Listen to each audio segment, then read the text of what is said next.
I would say that maritime industry will never die.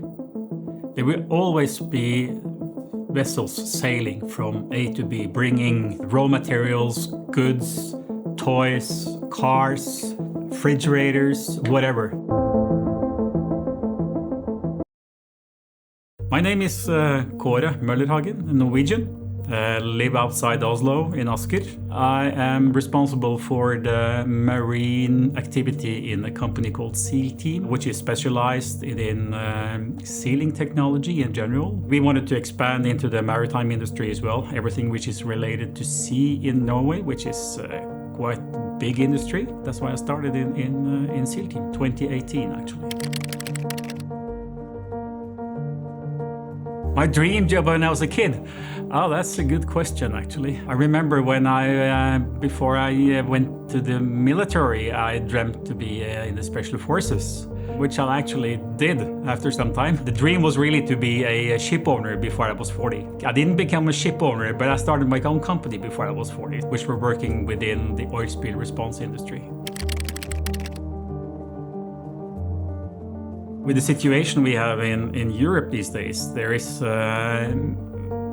changes that we didn't foresee 6 months ago. If you see the program here at SMM, suddenly on the last day there is a lot of talks about security, safety, naval vessels, this kind of issues. But of course, before that, it was basically the change to greener fuel, less pollution, less emission, new fuels coming in, and of course, how to be able to sail from one part of the world to the other without emitting any CO2.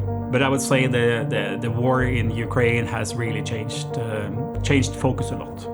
Of course, to be able to provide, to sail free and to do trade between countries.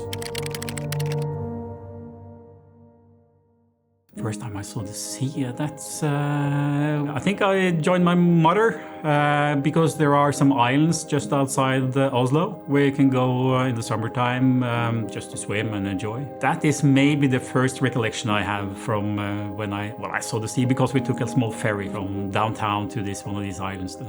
But of course, water, there is always something calming to watch the sea. There is always, of course, a little bit of motion. But there is also a kind of peaceness when you watch the water, when you see the sea actually. It calms me down, really.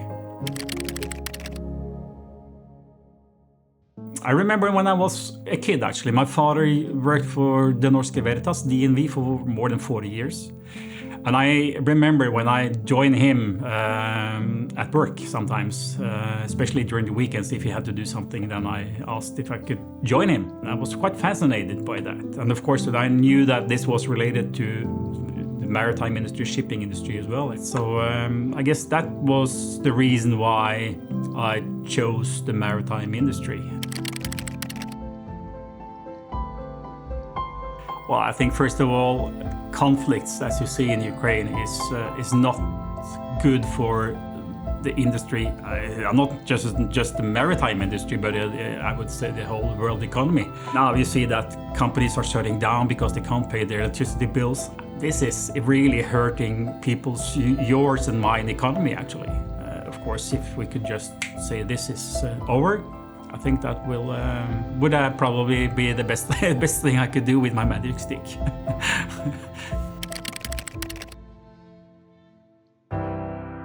I would say that maritime industry will never die. There will always be vessels sailing from A to B, bringing raw materials, goods, toys, cars, refrigerators, whatever. Even though we are going to be CO2 emission free, we will still need a lot of oil. Just look around you and see most of what you see has oil as a raw material. And we're not going to stop producing oil, but we will stop burning it, which means that we still have to transport.